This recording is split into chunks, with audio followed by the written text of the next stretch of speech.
Boa noite, queridos irmãos. A graça e a paz seja com todos. Deus seja louvado. Quero pedir que os irmãos abram suas Bíblias no livro de Neemias, capítulo 9. Neemias, capítulo 9. Nós iremos ler hoje, queridos, dos versos 16 a 25. Neemias, capítulo 9. Versos 16 a 25,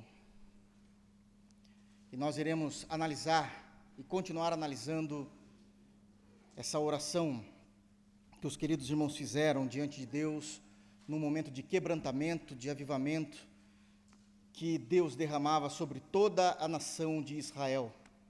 Amém? Todos abriram? E, por gentileza, permaneçam com suas Bíblias abertas para que possamos analisar o texto conforme fomos pregando. Neemias 9, 16. Diz assim o texto bíblico: Porém eles, nossos pais, se houveram soberbamente e endureceram a sua cerviz, e não deram ouvidos aos teus mandamentos. Recusaram ouvir-te e não se lembraram das tuas maravilhas que lhes fizeste. Endureceram a sua cerviz, e na sua rebelião levantaram um chefe, com o propósito de voltarem para a sua servidão no Egito.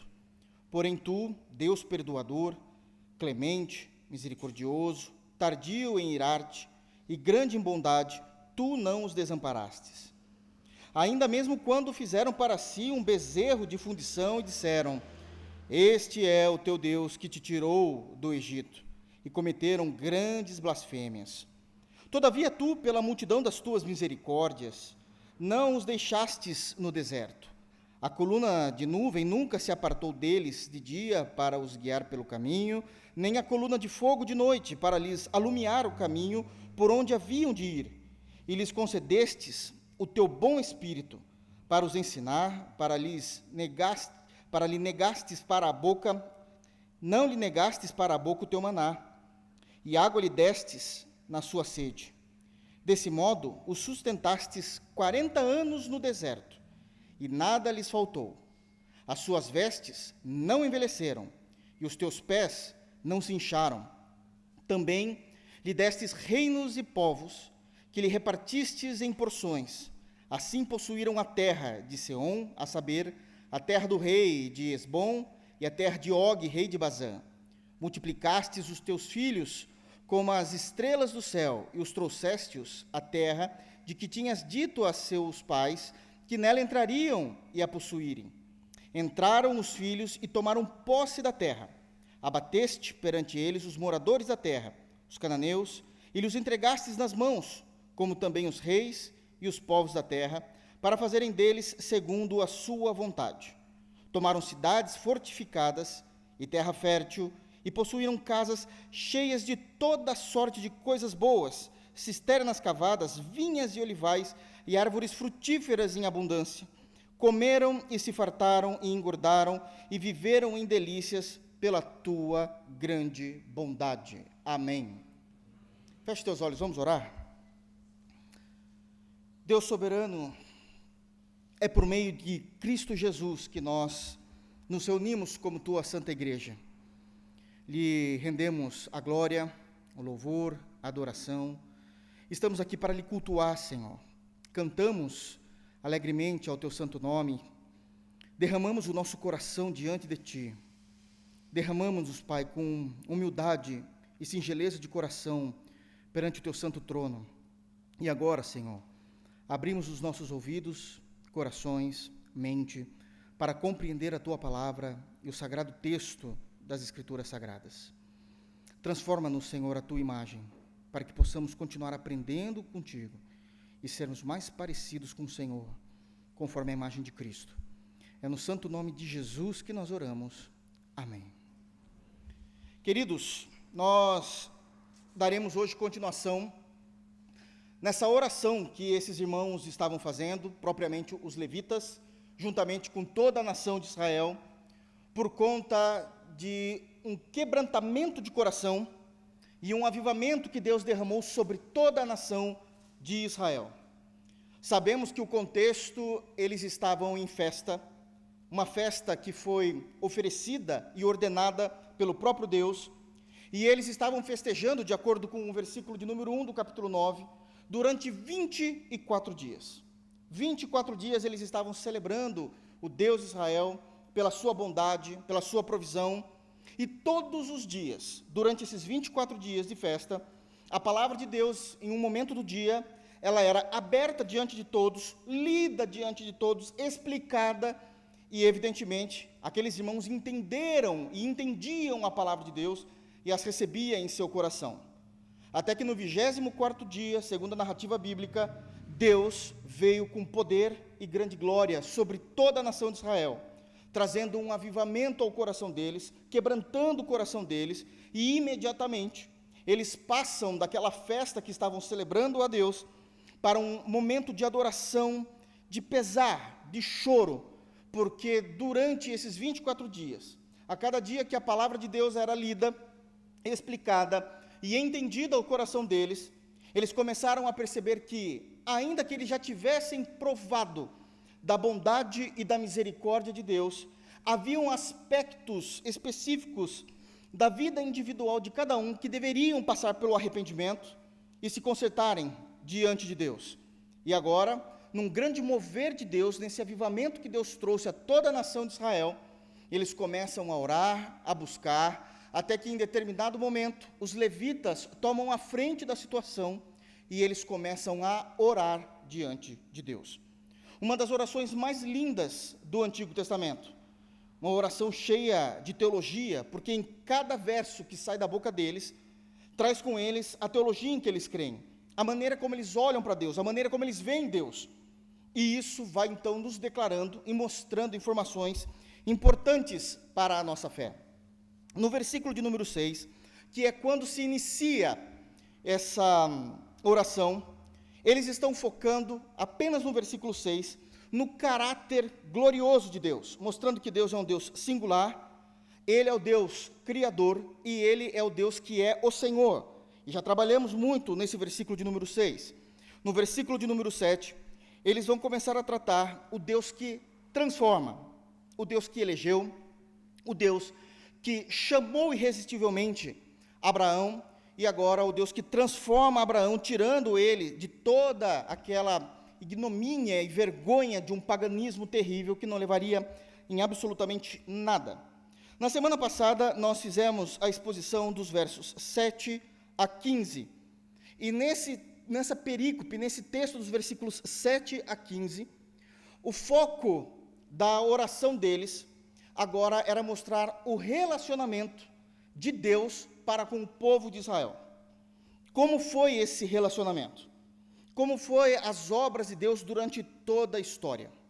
O que precisamos ter em mente é que essa oração que temos diante de nós, ela é, quando falamos historicamente, ela é uma síntese de toda a história de Israel para com Deus, iniciando lá na eleição de Abraão, a maneira como Abraão foi chamado, e evidentemente ali a inauguração ou a criação, a fundação do povo judeu, uma vez que não existiam judeus antes de Abraão, ok, irmãos? Já falamos sobre isso.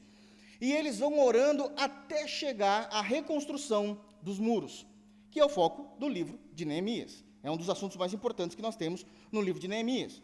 Então, eles vão passando toda essa história, e é uma síntese da vida de Israel para com Deus. Mas quando nós olhamos também para os aspectos espirituais e não mais históricos, eles vão estar enaltecendo Deus nessa oração. E eles vão focar na graça de Deus, na bondade de Deus, na misericórdia de Deus, como Deus os acolheu, como Deus foi gracioso para com eles, trazendo todas as benesses do reino sobre aquela nação. E então eles engrandecem a Deus por todos os seus feitos. Amém, irmãos? Deu para entender o contexto aí, só para a gente se localizar? A partir do versículo de número 16, que nós lemos hoje, novamente, a temática da oração, ela vai sofrer uma alteração, uma mudança. Agora, o foco está em falar a Deus sobre como foram rebeldes o seu povo. Como a nação de Israel foi uma nação ingrata em responder à bondade e à graça de Deus. Mas não apenas isso. Também eles vão mostrar a bondade de Deus, mesmo em meio à ingratidão do seu povo. Então eles vão seguir por dois caminhos agora na oração. Não é necessariamente uma confissão de pecados, porque nós confessamos os nossos pecados. Não tem como eu confessar o pecado do meu irmão. Se ele não se arrependeu, não tem o que ser feito. Eu entendo que, como nação, existe até uma compreensão de nós pedirmos perdão a Deus pelos pecados das nações, mas, todavia, esse pedido de perdão não é um pedido onde Deus vai trazer uma graça salvífica, porque a salvação é individual. Cada ser humano precisa passar pelo arrependimento, ser regenerado por Deus, comprado pelo sangue de Jesus, justificado diante de Deus para contemplar a salvação. Não é isso que eles estão fazendo aqui. Eles vão olhar pelo retrovisor e vão conseguir enxergar que a vida que eles tiveram, ou as suas gerações passadas, tiveram com Deus, mesmo depois de todas as benesses que Deus derramou sobre a nação de Israel, foi uma lástima. E isso traz uma tristeza ao coração desses irmãos. Sabendo que toda a história que poderia ser construída como uma linda história diante de Deus, daquilo que Deus tinha feito para com eles, eles olham e conseguem enxergar ingratidão, e uma ingratidão tão grande, a ponto de eles entristecerem por toda a sua história.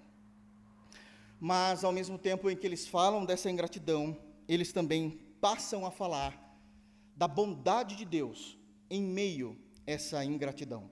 E eles voltam a engrandecer a Deus também por sua grande misericórdia e bondade. Eu já falei aqui algumas vezes e preciso repetir. A narrativa de Neemias é uma narrativa histórica.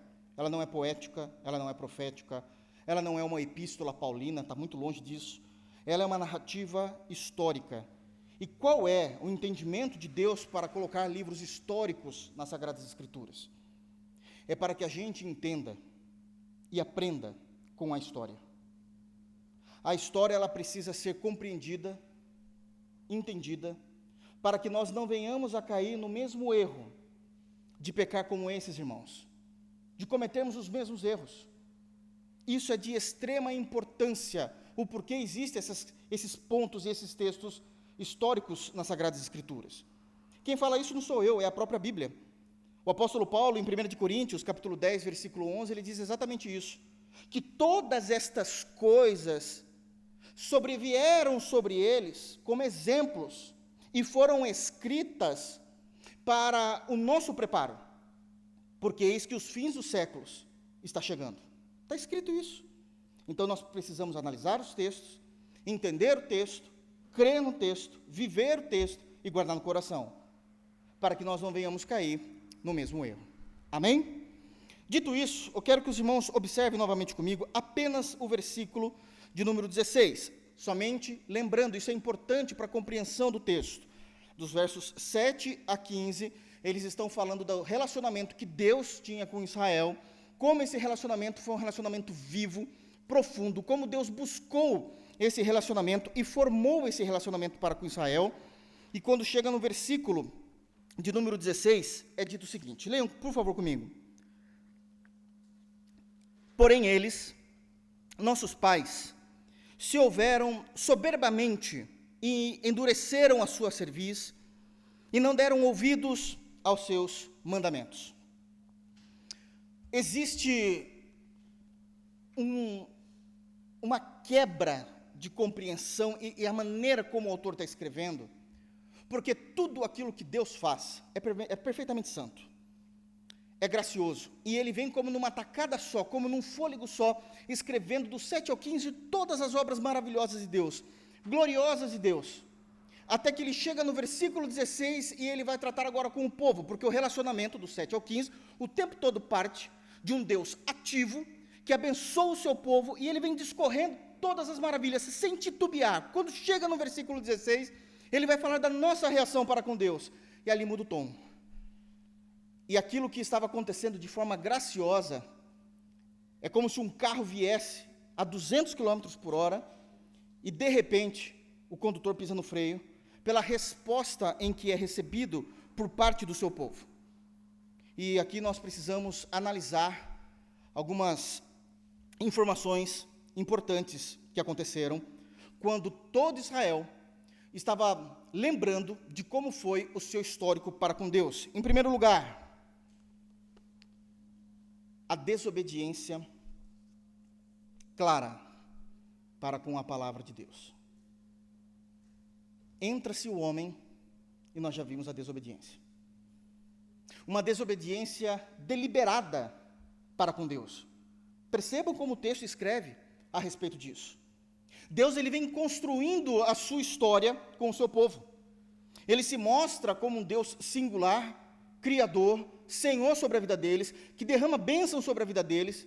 É aquele Deus que elegeu, que amou, aquele amor eletivo, como nós conversamos. Ele vai amar, ele elege Abraão, abençoa a sua descendência, diz que será Deus sobre Abraão e sobre toda a sua descendência. Ele é um Deus que percebe os gemidos do seu povo, porque ele vê, ele ouve e ele age em amor ao seu povo. Nós falamos isso no culto anterior. Não apenas isso, mas ele é um Deus de provisão, ele é um Deus de promessas, ele é um Deus de milagres. Está tudo narrado do 7 ao versículo 15. E quando Israel está diante de Deus e contemplando todas essas coisas, eles tomam uma ação deliberada diante de Deus. Nós não iremos servi-lo. Nós não iremos. A resposta do povo de Deus, mediante a sua graça e a sua bondade, foi fortemente uma resposta contrária à pessoa bendita de Deus. Eles respondem à graça de Deus, eles respondem às maravilhas e os milagres que Deus realizou para com esse povo, de uma forma deliberada. O que é isso? É um termo jurídico, onde é dito que é uma ação consciente tomada a respeito daquilo que eles estavam verificando ou averiguando. Eles perceberam e sabiam tudo o que Deus tinha feito, desde a eleição, a provisão diária, o cuidado, os milagres, e a decisão é clara: nós não queremos Deus. Nós não queremos. Os judeus estão olhando para trás, nesse momento de Neemias, e falando: o que é que o nosso povo fez? Aonde está o nosso orgulho?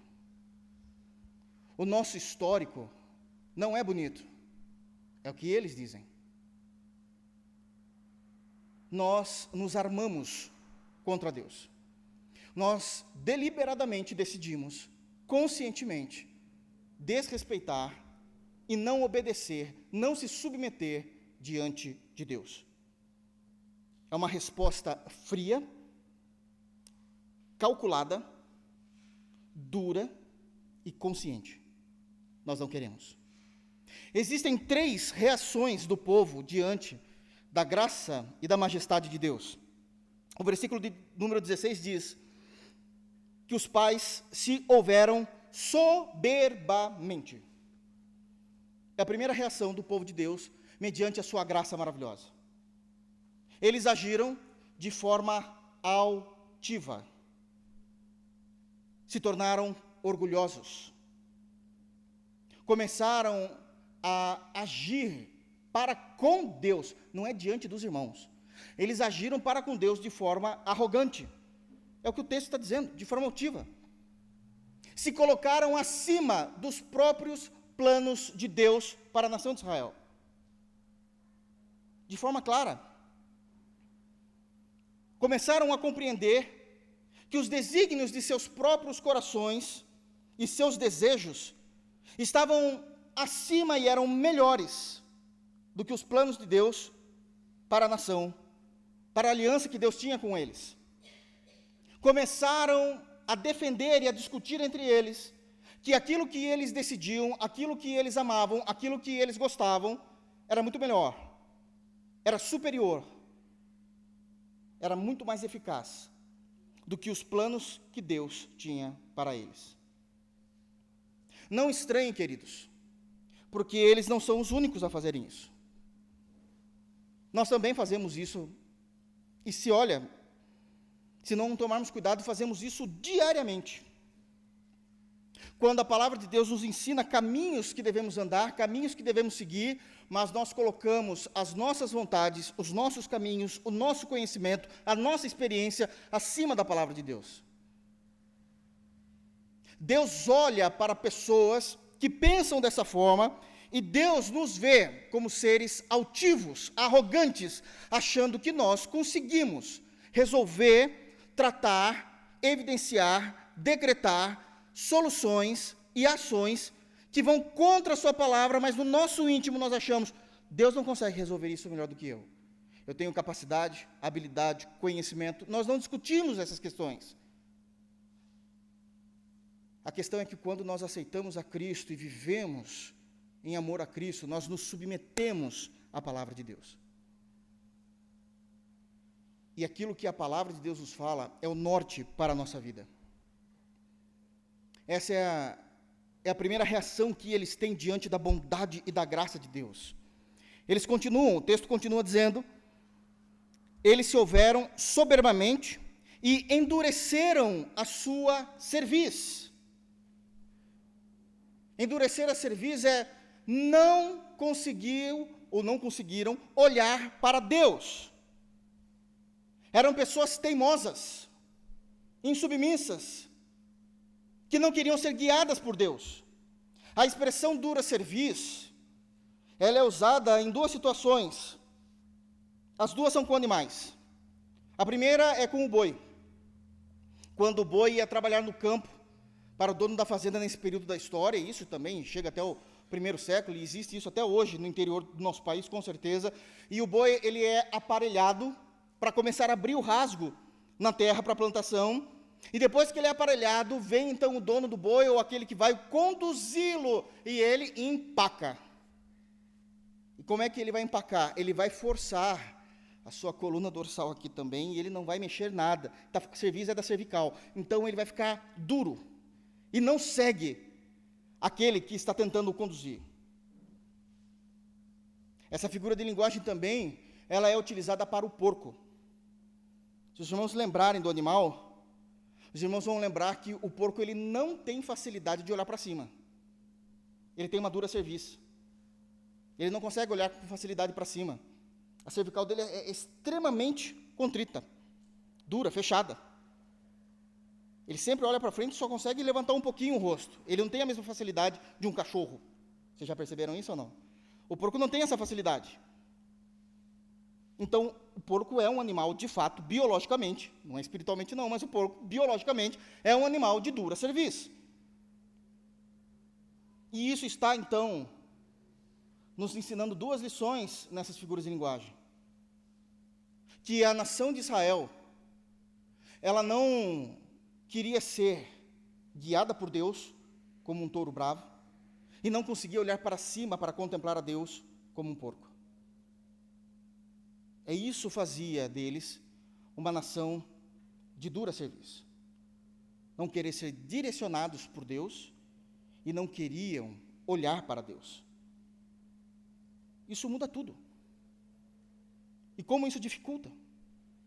Mesmo diante das bênçãos e da graça de Deus. E aí eles têm uma terceira reação no versículo 16. E não, final do texto no versículo 16, e não deram ouvidos aos teus mandamentos. Eles simplesmente desprezaram a palavra de Deus. Desprezaram os mandamentos, as ordenanças. Qual é a compreensão de não dar ouvidos à palavra de Deus? É querer viver a vida sem nenhuma influência divina, sem nenhuma influência das Sagradas Escrituras. Eu quero viver a vida a partir de mim mesmo. Eu não quero as Escrituras me norteando, me guiando, me orientando. Eu quero viver de forma livre.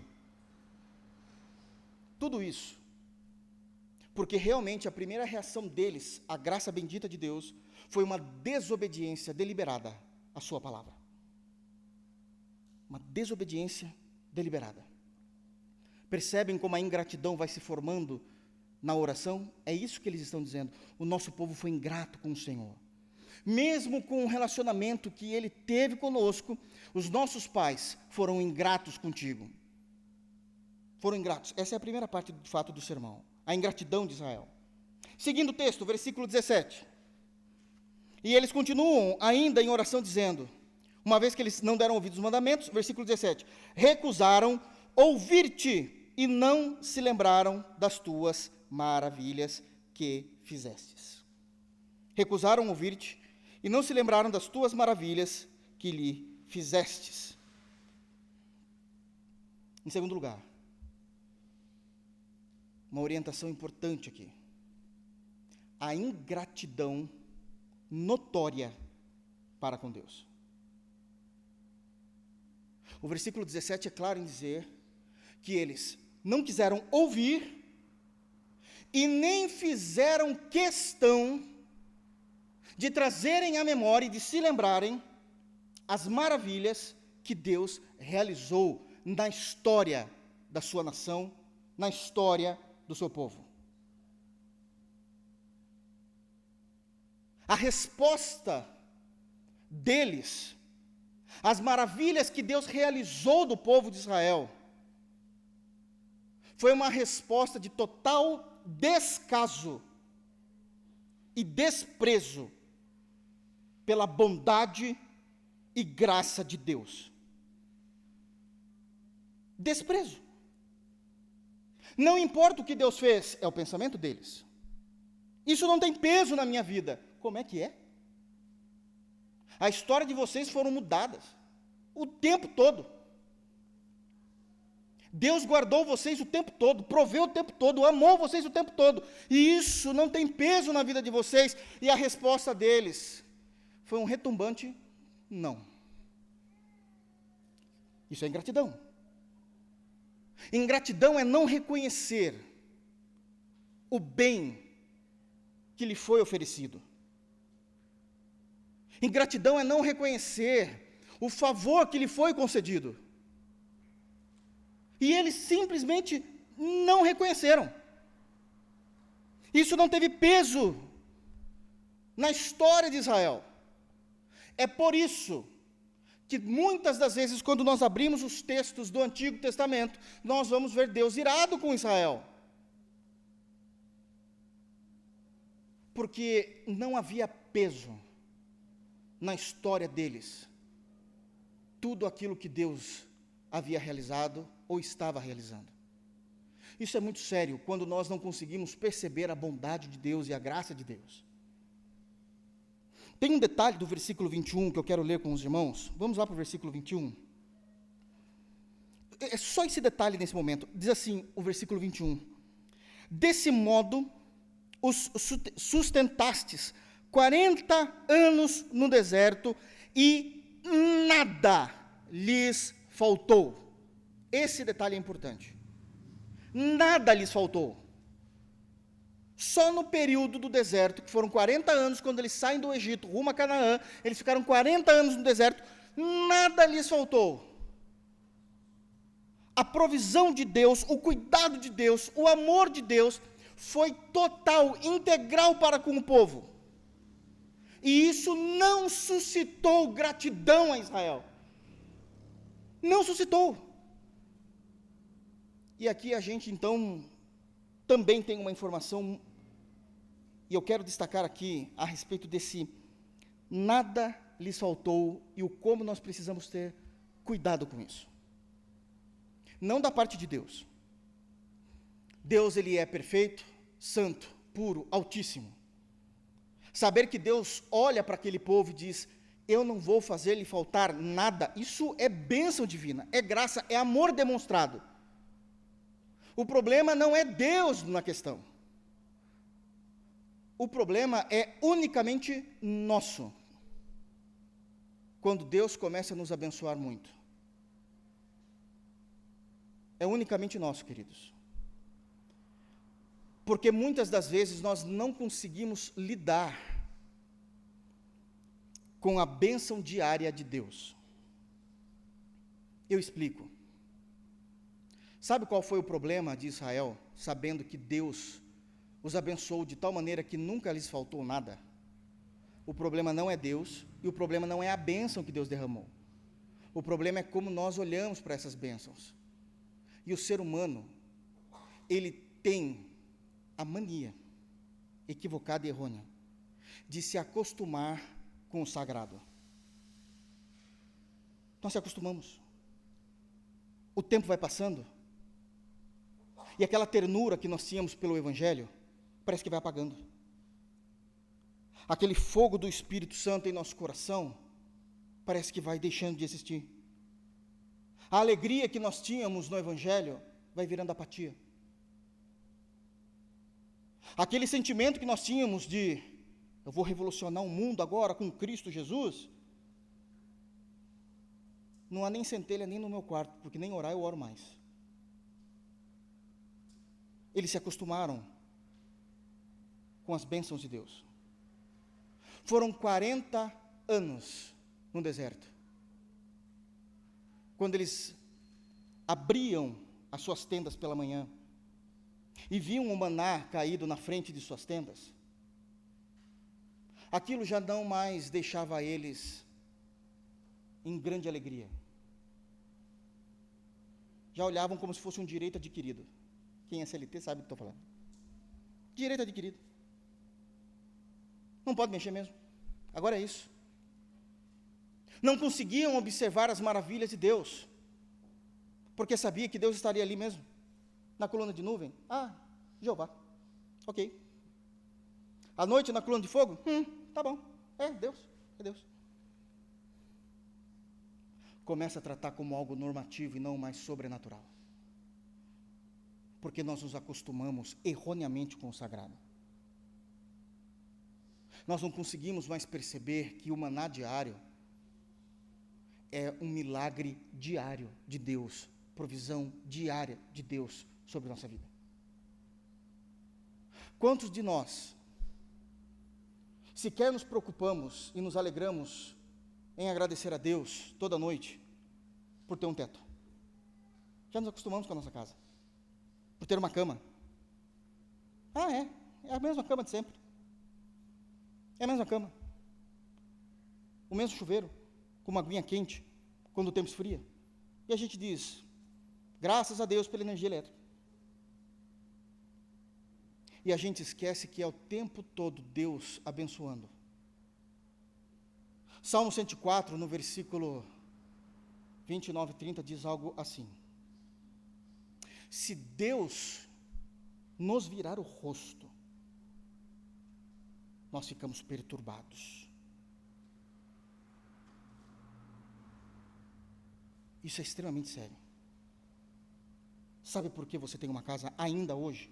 Não é porque você pagou, não é porque você comprou uma água decente para tomar, porque a sua despensa está cheia. É porque Deus não virou o rosto para você. Ele ainda continua olhando para você. Essas coisas não podem cair naquilo que é costumeiro, normativo. Nós só estamos de pé, bem alimentados, crentes em Jesus, porque Deus continua olhando para nós. Eles se acostumaram com o sagrado.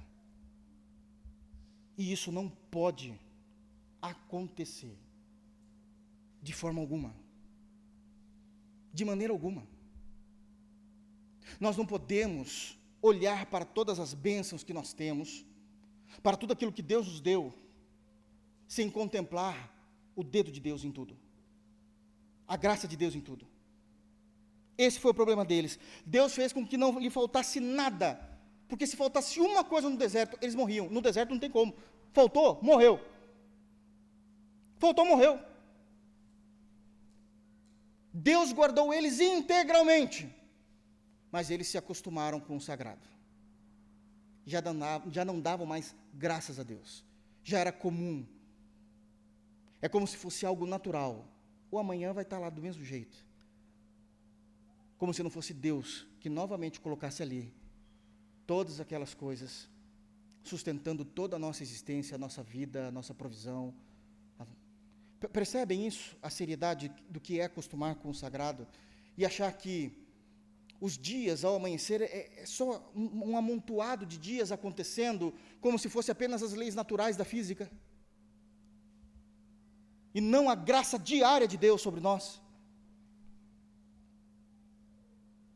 Esse foi o grande erro deles quando eles olham e eles não lembram mais de suas maravilhas. Terceiro lugar, continuando o versículo 17, é dito: endureceram a sua cerviz e na sua rebelião levantaram um chefe, com o propósito de voltarem para a sua servidão no Egito. Dá para acreditar nisso aqui? Terceiro lugar, a saudade de uma vida longe de Deus. Eles sentiram saudades de uma vida longe de Deus. Eles se cansaram de Deus, o texto está dizendo. É isso que o texto está dizendo, é isso mesmo, é um absurdo. Eles se cansaram de Deus. E não apenas se cansaram de Deus, eles ficaram, meu Deus, enfadados de Deus. Enfadados. Eles não queriam mais serem santos e um povo santo, a ponto de, no deserto, eles convocam uma reunião entre eles, evidentemente que não chamam Moisés para isso, e eles convocam uma reunião para levantar um homem, e esse homem seria o líder que iria os conduzir de volta ao Egito. Nós queremos voltar para o Egito. O que é que está acontecendo aqui? Eles estão, o povo de Deus, estão colocando na balança o que é que eles preferem. E é simples o que está sendo colocado nos dois lados da balança. No primeiro lado, retornam para o Egito, perdem a sua identidade, se tornam escravos, perdem sua soberania nacional, não têm mais desejos próprios, comem o que o Egito dá, trabalham a quantidade de horas que o Egito determina, mas eles não precisam se submeter aos mandamentos de Deus. Na balança, do outro lado, eles colocam um outro peso, que é serem livres, com sua identidade, com soberania nacional, com a bênção de Deus integral o tempo todo sobre a vida deles, o cuidado de Deus, o amor de Deus, as bênçãos de Deus, mas precisam se submeter aos mandamentos de Deus. A escolha, preferimos o Egito. Preferimos o Egito. Mas você sabe que você não vai ser mais um cidadão, você vai ser um escravo. Preferimos o Egito. Que você vai comer o que o Egito pôr no seu prato, preferimos o Egito. Que Deus não abençoará mais vocês, preferimos o Egito. Vocês vão trabalhar demais sem receber nada, preferimos o Egito. Por quê? Porque nós não queremos obedecer Deus. O texto está nos deixando notório que uma vida com Deus é um fardo para aqueles que não amam a Deus. Trazendo isso para o povo da nova aliança, uma vida íntegra em Jesus é um peso, é um atrapalho. Servir Jesus é um enfado, me cansa, me atrapalha. Porque eu não amo as coisas que Jesus ama. Eu não tenho como prioridade aquilo que Jesus entende que é prioridade.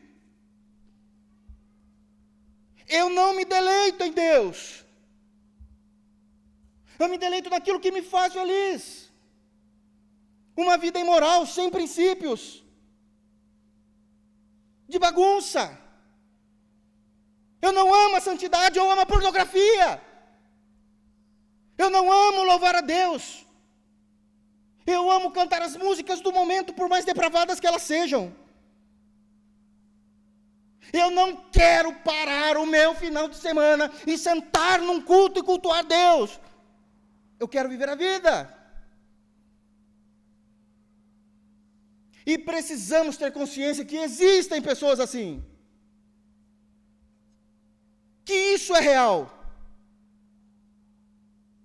Que servir o Senhor Jesus só é um deleite para aqueles a quem o Espírito Santo regenerou o coração, transformou a alma, a vida, a existência. Aqueles a quem Jesus, como diz Paulo em Colossenses, transportou das trevas para o reino do Filho do seu amor. Aqueles que habitam nas trevas odeiam a Cristo. Servir a Jesus, de fato, é extremamente desagradável para aqueles que não foram convertidos pelo Espírito Santo. A decisão foi óbvia, queremos voltar.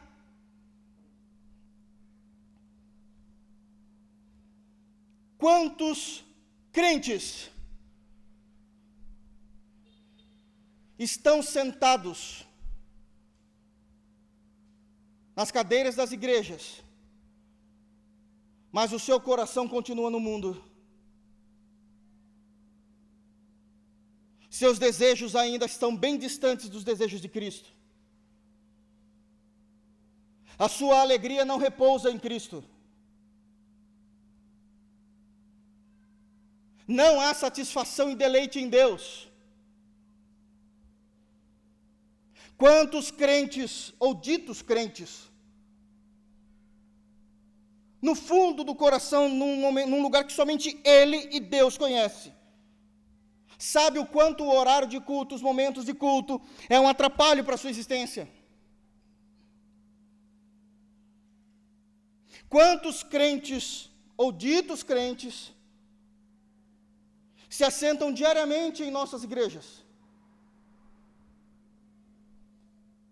Por obrigação. Filhos que vieram porque os pais obrigaram. Maridos que vieram porque fez um acordo com sua esposa por algo. Esposas que vieram porque fez um acordo com o marido. E sempre é naquela jogatina. Se você for, isso eu te dou, eu libero. Não são convertidos. Olhem para a vida com Jesus. Enxergue se há de fato alegria de ler